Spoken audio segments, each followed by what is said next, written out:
Токой кыюу өзүңүздөр билесиздер, азыр Россия Федерациясынан кирип келген жана алынып келген жыгачтардын баасы өтө жогорулгандыгына байланыштуу мурунки ковидтен кийин, пандемиядан кийин баа өтө кескин түрдө көтөрүлгөн. 11 миң сомдон тегерегинде болсо азыр 25 миң сом тегерегинде болуп атат. Бул 1,5 эсе өскөн. Ошондуктан баягы биздин жанагы өзүбүздүн өсүп аткан токойлорго басым жогорулады себебегенде эл баягы алып келинген Россиядан келген жыгачтарды сатып алууга мүмкүнчүлүктөрү жок болгондуктан жанагындай мыйзамсыз иштерге барып атат. Өзүңүздөр көрүп атасыздар, Ысык көл токой чарбасында былтыр Жети өгүз токой чарбасында көптөгөн мыйзамсыз фактылар катталды. Жалпысынан азыркы учурда дагы биз азыр Караколдо жана эко полиция менен чогуу иштеп атабыз.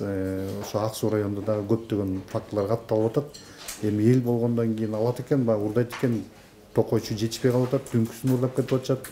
Ошондуктан ушу биз азыр 2021 жылдын анализин жасап чыкканда 201 факты мыйзам бузуу фактысы катталган, 534 кубометр жыгач уурдалып чытка кесилген. Жалпы суммасы келтирилген 3,5 миллион тегерегинде мамлекетке зыян келтирилген.